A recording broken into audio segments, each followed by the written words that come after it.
எதிரில் இருக்கக்கூடிய உங்களை பார்க்கும்போது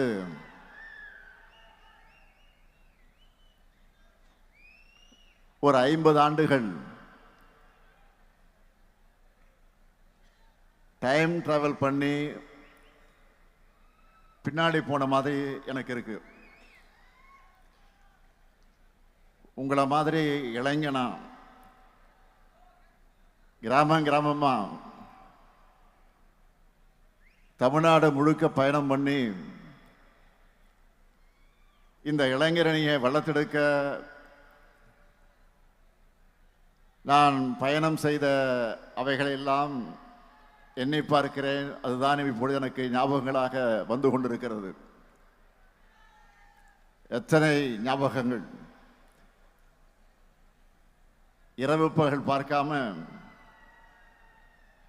தூக்கம் இல்லாம கிராமங்கள் தோறும் கொடியேற்றம், திண்ணை பிரச்சாரம், நாடகம், பொதுக்கூட்டம் என கழக நிகழ்ச்சிகளை நடத்தியிருக்கோம். அப்படி உழைச்சி வளர்த்த திராவிட முன்னேற்ற கழகம் 75 ஆண்டுகளை நிறைவு செஞ்சிருக்கிறோம். அப்படிப்பட்ட கழகத்திற்கு புது ரத்தமாக வந்திருக்கக்கூடிய உங்களை எல்லாம் பார்க்கும்போது புது மகிழ்ச்சியும் நம்பிக்கையும் பிறக்குது. அது மட்டுமல்ல, உங்களுடைய எனர்ஜி எனக்கு டிரான்ஸ்ஃபர் ஆகியிருக்கு. இப்போ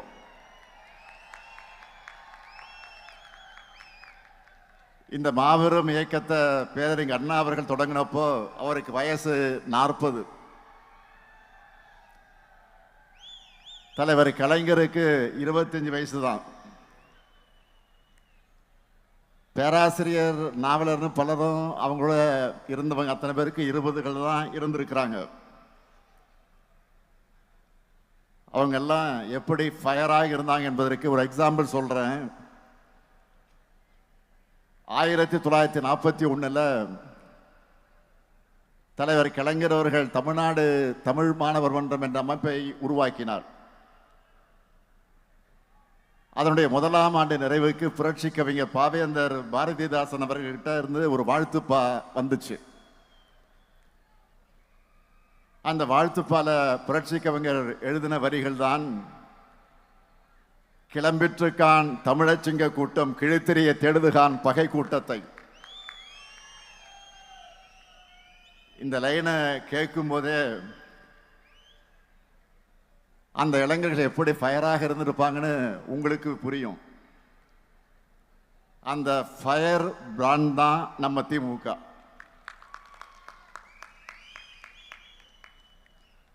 இது எதெல்லாம் இந்த தமிழ் சமுதாயத்துக்கு பின்னுக்கு இழுக்குமோ, எது எதெல்லாம் தமிழ்நாட்டை இருட்டுக்குள்ள தள்ளுமோ, அது எல்லாத்தையும் தோற்கடிச்ச புது வரலாறு படைச்சோம். சும்மா எடுத்தோம் கவிழ்த்தோம்னு இங்க எதையும் பண்ணிடல. தெருவா வீடு வீடா போய் பேசி, டீ கடையும் சலூனுமே அரசியல் மேடைகளாக மாற்றி மக்களை எஜுகேட் பண்ணோம். உலக வரலாற்றை எல்லாம் சொல்லி நாம் ஏன் இன்னும் பின்தங்கிய நிலையில இருக்கோம்னு எடுத்து சொல்லி மக்களுக்குள்ள நல்ல மாற்றத்துக்கான விதைய சிந்தனையா விதைச்சாங்க. அண்ணா பேசுறார், கலைஞர் பேசுறார், நாவலர் பேசுறார், பேராசிரியர் பேசுறாருன்னு சொன்னா மக்களும் குடும்பமாக வந்து அவங்க பேச கேட்பாங்க. அவங்க பேச்சில் சொன்னதையெல்லாம் மக்கள் அவங்க ஊர்ல எடுத்துக்கிட்டு போய் சொல்லுவாங்க. திராவிட உணர்வை அப்படியெல்லாம் வளர்த்தாங்க. தமிழை நசுக்க வந்த இந்தி ஆதிக்கத்தை விரட்டினாங்க. அதனாலதான் தாழ்ந்த தமிழகமே அப்படின்னு கவலைப்பட்ட காலத்தை மாற்றி இப்போ திரும்பி பாருங்க தமிழ்நாட்டை என்று சொல்லுகிற காலத்துக்கு நாம் வந்திருக்கிறோம். அவங்க ஜெனரேஷன் அடுத்த கட்டத்துக்கு நகர்ந்ததும் அவங்களுடைய உழைப்பையும் தியாகத்தையும் கொள்கை உணர்வையும் அடுத்தடுத்த தலைமுறைகளுக்கு கொண்டு போகணும்னு தலைவர் கலைஞர் அவர்கள் சிந்தித்து எண்ணி உருவாக்குனதுதான் இந்த இளைஞரணி. 1980 ஜூலை 20 மதுரை ஜான்சி ராணி பூங்காவில் இளைஞரணியை தொடங்கினோம். அந்த கூட்டத்தில் பேசின தலைவர் கலைஞர் அவர்கள் சொன்னார்,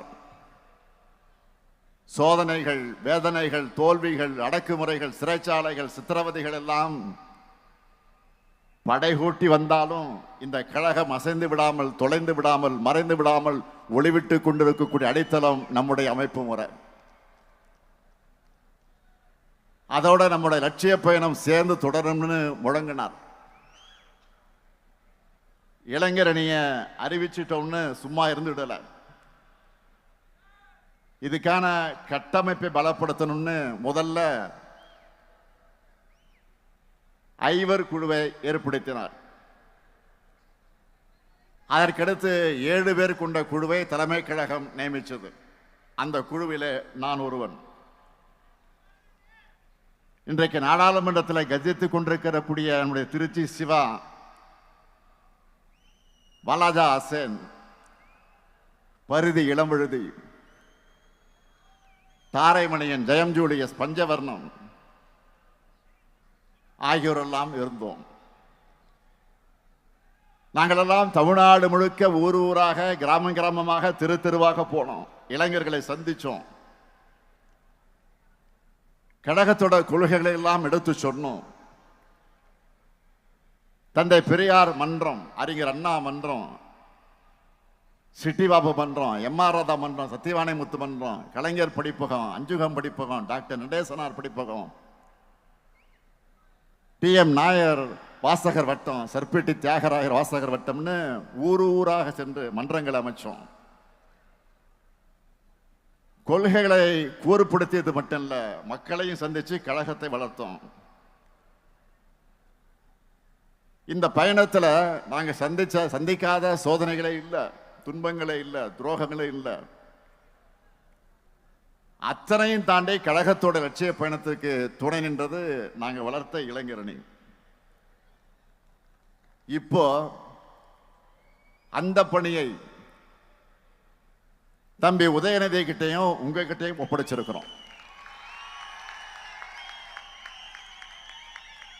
அவரும் தன்னுடைய பொறுப்பை உணர்ந்து இன்னும் பவர்ஃபுல்லா செயல்படுறாரு. இன்னும் சொல்லணும்னா இறங்கி அடிக்கிறாரு.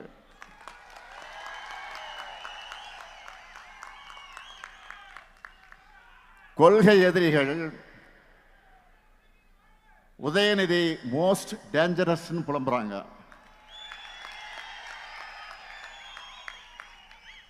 அந்த அளவுக்கு கொள்கையில ஸ்ட்ராங்கா இருக்காரு. கழகத்துக்கு எது தேவை என்று உணர்ந்து செயல்படுகிறார் உதயநிதி. முதல்ல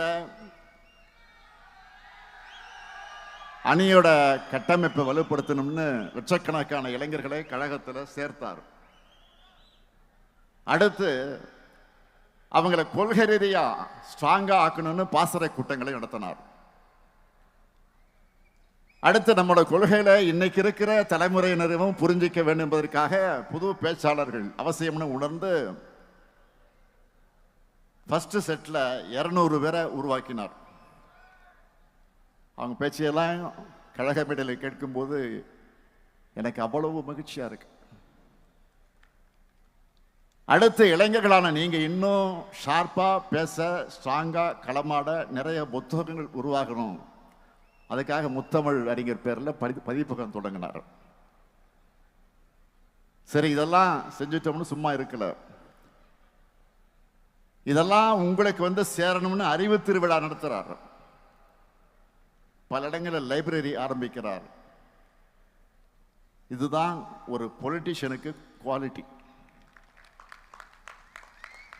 சரி, உதயநிதி இவ்வளவும் செய்கிறாரு, அப்படின்னா அடுத்து நீங்க என்ன செய்யணும்? அதை பற்றி கூட உதயநிதி இங்கே சொன்னார். நம்மோட லெகசியை மக்கள்கிட்ட கொண்டு போய் சேர்க்கணும். கழகத்தை வளர்க்கிற பணியில, கொள்கை விதைக்கிற பணியில ஈடுபடணும். காலையில முரசொலி படித்த பிறகு அதில் வெளியாகி இருக்கக்கூடிய கட்டுரைகள், கருத்துக்கள், தலையங்கங்கள், திராவிட இயக்க பார்வைகள்னு எல்லாவற்றையும் உங்களால முடிஞ்ச அளவுக்கு எல்லார்கிட்டையும் கொண்டு போய் சேருங்க. அது எல்லாத்தையும் சுருக்கமா இன்றைய இளைஞர்களுக்கு புரிகிற வரையில கிரியேட்டிவா மாத்தி உங்களுக்குன்னு ஒரு ஸ்டைல பேசி எழுதி கொண்டு போங்க. அவங்களுக்கு விழிப்புணர்வையும் தெளிவையும் ஏற்படுத்தி தமிழ்நாட்டை உயர்த்தக்கூடிய கழகத்தின் பாதையில அவங்களை கொண்டு வரணும். இன்னைக்கு தொழில்நுட்பம் எவ்வளவோ பெருகிடுச்சு, அந்த அளவுக்கு உங்களுடைய கடமையும் பெருகிடுச்சு. ஏன்னா ஒன்றியத்தில் பாஜக அரசு 3வது முறையா ஆட்சி அமைச்சிருக்கக்கூடிய இந்த ஆணவத்தில் வலதுசாரி அமைப்புகளும் பிற்போக்கு சக்திகளும் ரொம்ப வேகமா முன்னே எப்போதும் இல்லாத ஆக்ரோஷத்தோடு செயல்பட தொடங்கியிருக்காங்க. வெளுத்ததெல்லாம் பால் நம்பக்கூடிய மக்கள்கிட்ட பொய்களை, அவதூறுகளை, பிற்போக்கு எண்ணங்களை தேன் தடவி வார்த்தைகளால் கொண்டு போய் சேர்க்க ட்ரை பண்றாங்க. எடுத்துக்காட்டுக்கு சொல்றேன், எல்லோரும் ஃபேமிலி ஃப்ரெண்ட்ஸ் வாட்ஸ் குரூப்பில் இருப்பீங்க. அதில் சொந்தங்கள் தங்களோட அன்பை, உணர்வை பரிமாறிப்பீங்க. ஆனால் அதில் ஒருத்தர் மட்டும் எதை பற்றியும் கவலைப்படாமல் விஷம் தேய்ந்த கருத்துக்களை ஃபார்வர்ட் பண்ணுவாங்க. பலரும் ஏதோ படிக்காமல் அனுப்பியிருக்காருன்னு கடந்து போயிடுவோம். அதை அட்வான்டேஜா எடுத்துக்கிட்டு அவரும் தொடர்ந்து மெசேஜ் அனுப்புவார். அப்படிப்பட்டவங்களுடைய பிற்போக்கு கருத்துக்கள் தொற்று நோய் மாதிரி வேகமா பரவும். அதை தடுக்கணும்னா அதுக்கு மாற்று மருந்தான நம்முடைய கொள்கைகளையும் நாம தீவிரமா பரப்பணும். பொய்யை பேசுறதுக்கு ஒருத்தர் தயங்காத போது உண்மையை பேசுறதுக்கு நெஞ்சில உரம் இருக்க நாம் ஏன் தயங்கணும்? எதுக்காக இதை சொல்றேன்னா, இப்போ நம்ம தோல்ல தமிழ்நாட்டையும் தமிழ் மொழியும் காக்க வேண்டிய கடமை மட்டுமல்ல, ஒட்டுமொத்த இந்தியாவையும் நாட்டோட பன்முகத்தன்மையையும் காக்க வேண்டிய கடமை நமக்கு இருக்கு. இந்தியாவிலேயே பிஜேபிக்கு எதிராக ஐடியாலஜிக்கல் ஃபைட் பண்ணிக்கிட்டு இருக்கக்கூடிய ஒரே மாநில கட்சி நம்முடைய திமுக தான். அவங்களால வெற்றி கொள்ள முடியாதது நம்முடைய தமிழ்நாட்டை மட்டும்தான். அதனால்தான் அமித்ஷா போன்றவருக்கு நம்ம மேல எரிச்சல். பேசினாங்கல்ல, அண்மையில் கூட என்ன பேசினார் அவரு? பீகாரை ஜெயிச்சிட்டோம், அடுத்து டார்கெட் தமிழ்நாடு தான் சொல்றார். மாண்புமிகு அமித்ஷா அவர்களே, நீங்கள் உங்க சங்கி படையே கூட்டிக்கிட்டு வந்தாலும் உங்களால் ஒன்றும் இங்க பண்ண முடியாது. இது தமிழ்நாடு, இது தமிழ்நாடு. எங்களுடைய கேரக்டரையே புரிஞ்சிக்க மாட்டீங்களா?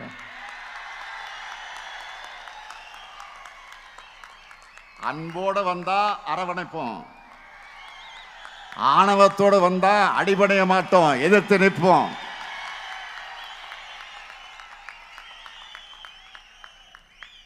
மீண்டும் சொல்றேன், அன்போடு வந்தா அரவணைப்போம், ஆணவத்தோடு வந்தா அடிபடைய மாட்டோம், எதிர்த்து நிற்போம், உங்களை ஜெயிச்சு காண்பிப்போம். இங்கே கூடியிருக்கக்கூடிய இளைஞரணி தம்பிகளுக்கு சொல்றேன், ஒவ்வொரு தலைமுறைக்கு முன்னாடியும் ஒரு வரலாறு ஒரு கடினமான கேள்வியை முன்வைக்கும். அதுக்கு ரியாக்ட் பண்ண முடியாம மண்டியிடக்கூடியவங்களை வரலாறு மறந்துடும், மக்களும் மன்னிக்க மாட்டாங்க. ஆனா வரலாறு முன்வைக்கிற கேள்விகளை எதிர்த்து ஃபைட் பண்ணி வரலாற்று திருத்தி எழுதுறவங்களை மக்களும் மறக்க மாட்டாங்க, வரலாறு மறக்காது. நீங்கெல்லாம் வரலாறு படைக்கணும், அதுக்கு எப்பவும் மக்களோட மக்களாக நீங்க இருக்கணும். மக்களுக்காக இருப்பது தான் அரசியல். அந்த அரசியலை செய்யத்தான் உங்க எல்லாருக்கும் பொறுப்புகள் வழங்கப்பட்டிருக்கு. மக்கள் கிட்ட போங்க, அவங்க கூடவே வாழுங்க, அவங்களுக்காக குரல் கொடுங்க. இதுதான் உங்களுக்கான டாஸ்க். அரசியல்ல சொகுசு எதிர்பார்க்காதீங்க. இங்க கடுமையாக உழைக்கக்கூடியவங்களுக்கு தான் இடம் கிடைக்கும்.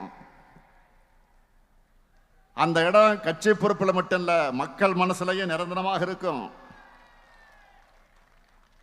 பேரறிஞர் அண்ணா அவர்கள் தலைவர் கலைஞருடைய உழைப்பை பாராட்டினார். தலைவர் கலைஞர் என்னை பத்தி சொல்லும் போது உழைப்பு உழைப்பு உழைப்புன்னு தான் சொல்வார்.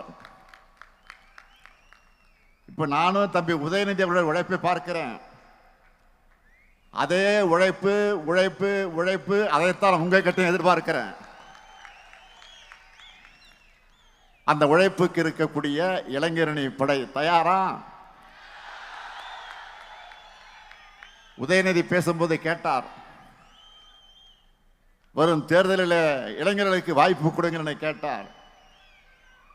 அவருக்கு மட்டுமல்ல, உங்களுக்கு நான் சொல்லிக் கொள்வது, இன்னைக்கு உள்ளாட்சியில, சட்டமன்றத்தில், அமைச்சரவையில், நாடாளுமன்றத்தில் நாட்டையே திரும்பி பார்க்க வைக்கக்கூடிய அளவுக்கு செயல்படுகிற பல பேர் இளைஞரணியிலிருந்து வந்தவர்கள் தான். நாளைக்கு உங்களிலிருந்து பலரும் இந்த இடத்திற்கு வரணும். நிச்சயமாக வரத்தான் போறீங்க. அதுக்கு தயாராக இளைஞரணியும் தாய் வீட்டை பயன்படுத்திக்குங்க. இங்க உதயநிதி சொன்ன மாதிரி நீங்க ஒவ்வொருத்தரும் மினிமம் 10 இளைஞர்களை உங்களோட சேர்த்துக்கணும். அவங்களுக்கு அரசியல் உணர்வை, நம்முடைய கொள்கைகளை, திராவிட மாடல் அரசின் சாதனைகளை கொண்டு போங்க. அங்க ஒவ்வொருத்தருடைய வாக்கும், நம்ம குடும்பத்தினுடைய வாக்குகளும், அவங்க நண்பருடைய வாக்குகளும் உதயசூரியனுக்கு, நம்முடைய கூட்டணி கட்சிகளோட சின்னங்களுக்குத்தான் கிடைக்கணும். கடந்த கால ஆட்சியாளர்கள் செய்த தவறுகளை, குற்றங்களை, துரோகங்களை மக்களுக்கு நினைவுபடுத்துங்க. அவங்க திரும்பி வந்தா தமிழ்நாடு என்னென்ன ஆபத்துக்களை சந்திக்கும்னு மக்கள்கிட்ட சொல்லுங்க. நாடே திரும்பி பார்க்கிற அளவுக்கு தமிழ்நாட்டை முன்னேற்றி இருக்கக்கூடிய நம்முடைய திட்டங்களை பத்தி எடுத்து சொல்லுங்க. நான் உறுதியோடு சொல்றேன், நாட்டில் என்ன, உலகத்திலேயே எந்த ஆட்சியும் செஞ்சிருக்க முடியாத அளவுக்கு முத்திரை திட்டங்களை யாராவது செஞ்சிருக்காங்களா? நம்ம ஆட்சியை மாதிரி நீங்களே பார்த்திருப்பீங்க. நம்ம அரசோட திட்டங்களால பயனடைந்திருக்கக்கூடிய பேட்டிகளை பல்வேறு ஊடகங்கள் வெளியிடுறாங்க. அப்படி பேட்டி அளிச்ச ஒரு தாய் பேசினாங்க, தன்னுடைய பசங்க பணம் அனுப்பாவிட்டாலும் தனக்கு தேவையான மருந்து மாத்திரைகளை வாங்க கலைஞர் மகளிர் உரிமை திட்டம் உதவியா இருக்குன்னு சுயமரியாதை உணர்வோடு பேசினாங்க. இன்னொரு பெட்டியில பூ வைக்கிற ஒரு தாய், ஒரு பெண், 1000 ரூபாயை வச்சு பூ வாங்குகிறேன்,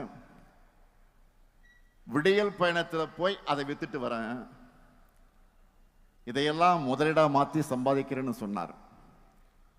இப்படி தமிழ்நாட்டில் இருக்கக்கூடிய 1,30,69,831 பெண்கள் தங்களுடைய பண தேவைக்கு மற்றவங்களை எதிர்பார்த்திராத காலம் போய், காத்திருந்த காலம் போய், அக்கவுண்ட்ல மாசம் மாசம் பணம் வருது என்ற புது நம்பிக்கையை, தன்னம்பிக்கையை கொடுத்திருக்கு. கல்வியில் சிறந்த தமிழ்நாடு, வெல்லும் தமிழ் பெண்கள் போன்ற நிகழ்ச்சிகளை ஏன் நடத்தணும்? நம்முடைய திட்டங்களுடைய பயனாளிகள் தன்னுடைய அனுபவங்களை, அந்த சக்சஸ் ஸ்டோரியை எல்லா மக்களுக்கும் தெரியப்படுத்த வேண்டும் என்பதற்காக நடத்தணும். இன்னும் நிறைய சக்சஸ் மனிதர்களை உருவாக்கணும். மகளிர் மாதிரியே காலேஜ் போற பசங்க தங்களுடைய செலவை தாங்களே பார்த்துக்க வேண்டும் என்று சொல்ற அளவுக்கு அவங்களுடைய சப்போர்ட்டா இருக்கிற புதுமை பெண் மற்றும் தமிழ் புதல்வன் திட்டத்தில் 12 லட்சத்துக்கு அதிகமான மாணவர்கள் பயன்பெறாங்க.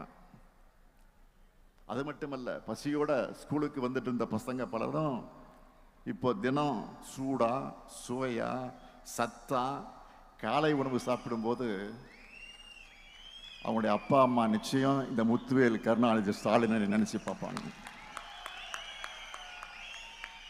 நான் முதல்வன் திட்டத்தில் படிச்சு நல்ல ஜாபுக்கு போற இளைஞர்கள் எல்லாம் நம்ம திராவிட மாடலுக்கு தேங்க்ஸ் சொல்றாங்க. ஒவ்வொரு நாளும் யாரு கையும் எதிர்பார்க்காம விடியல் பயண திட்டத்தில் பயணம் செஞ்சுட்டு இருக்கக்கூடிய கோடிக்கணக்கான மகளிர் இதுதான் எங்களுக்கான கவர்மெண்ட் பஸ்ன்னு பெருமைப்படுறாங்க. மக்களை தேடி மருத்துவ திட்டத்தில் வீட்டுக்கே வந்து மாத்திரை மருந்துகளை வழங்கி போறாங்களே. நலமாக இருக்கக்கூடிய 2,53,49,475 பேர்களும் பாராட்டுறாங்க. நம்ம திராவிட மாடல் அரசு எப்படி கேர் எடுத்து பார்த்துக்கிறாங்கன்னு பாராட்டுறாங்க. இப்படி நம்ம திராவிட மாடல் அரசுல லிஸ்ட் போட்டு ஒவ்வொரு டிபார்ட்மெண்ட்லையும் சாதனைகளை ஒரு புக்கா போடுற அளவுக்கு தினமும் ஏராளமான திட்டங்களை செயல்படுத்திக்கிட்டு இருக்கோம். அதனாலதான் பொருளாதார வளர்ச்சியில தமிழ்நாடு இந்தியாவிலேயே நம்பர் 1. ஒன்றிய அரசு வெளியிடுகிற பல சர்வே ரிப்போர்ட் எல்லாவற்றிலும் நம்ம தமிழ்நாடு தான் டாப். இந்த திட்டங்கள் எல்லாம் பத்தியும் நீங்க ஃபிங்கர் டிப்ஸ்ல வச்சுக்கணும். இது எல்லாத்தையும் ஒவ்வொரு வீட்டுக்கு கொண்டு போய் நீங்க சேர்க்கணும். மற்ற கட்சிகள் எல்லோரும் தான் பிரச்சாரம் பண்ணுவாங்க. ஆனா அதுல இருந்து தனிச்சு தெரியக்கூடிய மாதிரி உங்களுக்குன்னு ஒரு ஸ்டைல் இருக்கணும். அந்த பிரச்சாரத்துல வழக்கமா திமுகவுக்கு ஓட்டு போடாதவங்க கூட இளைஞர் அணியினுடைய உங்களுடைய அணியினுடைய அந்த கேம்ப் நீங்க நடத்துற பிரச்சாரம் அதுலயே திமுகவுக்கு ஓட்டு போடக்கூடிய நல்ல வரணும். அப்படி ஒரு இம்பாக்டை நீங்க உருவாக்கணும். தேர்தல் நெருங்கி வந்துடுச்சு. மக்கள்கிட்ட நீங்க சொல்லுங்க, 10 ஆண்டு கால தமிழ்நாட்டை படுபாதாளத்தில் தள்ளின அதிமுகவினர் தாங்கள் ஏதோ உத்தமர்கள் போல வேஷம் போட்டுக்கிட்டு வந்து வாக்கு கேட்பாங்க. அதேபோல் தமிழ்நாட்டுக்கு துரோகம் செய்வது மட்டுமே வழக்கமாக வச்சிருக்கக்கூடிய பாஜகவினர் வழக்கம் போல தங்களுடைய பொய் பரப்புரைகளை பரப்புவார்கள். பதற்றத்தை உண்டாக்குற அரசியலை வச்சு எலெக்ஷன்ல சந்திக்கலாம்னு வருவாங்க. இவங்க கிட்ட கைகட்டி வாய் புத்தி அடிமை சேவகம் செஞ்சு கொண்டு இருக்கக்கூடிய தமிழ்நாட்டோட உரிமைகளை தமிழுடைய சுயமரியாதை அட வைக்கலாம்னு நேரடியாகவும் மறைமுகமாகவும் வேலை செய்ய பல கூட்டங்கள் இருக்கு. 2026 தேர்தலில் மக்கள் முன்னாடி இருக்கக்கூடிய கேள்வி என்னன்னா, இன்னும் 50 ஆண்டுகள் முன்னோக்கி நடைபெற போறோமா இல்ல ஆண்டுகள் பின்னோக்கி இழுக்க முயற்சி பண்றவங்களுக்கு அடிபணிய போறோமா? ஆக அந்த கேள்விக்கு மக்கள் விடையளிக்க போற விடைதான் திராவிட மாடல் ஆட்சி 2.0. அதுக்கு நீங்க எல்லாரும் கடுமையாக உழைக்கணும். திராவிட முன்னேற்ற கழகத்தோட எதிர்காலத்துல தான் தமிழ்நாட்டோட எதிர்காலம், தமிழகத்தோட எதிர்காலம் அடங்கி இருக்கு. அந்த எதிர்காலம் வள நிறைஞ்சதா ஒளி நிறைஞ்சதா தமிழ்நாடு நம்பர் 1 என்று சிங்கநடை போடுகிறதாக அமையணும். நீங்க தான் திராவிட மாடல் 2.1 அடித்தளமாக இருக்கணும். இருப்பீங்களா? நம்ம மிஷன் என்ன? திராவிட மாடல் 2.0. நம்ம மிஷன் என்ன? திராவிட மாடல். திரும்ப சொல்லுங்க, சத்தமா சொல்லுங்க. நம்ம மிஷன் என்ன? அந்த வெற்றிக்கான பயணத்தை இன்றைக்கு தொடங்குங்கள். விடைபெறுகிறேன். நன்றி, வணக்கம்.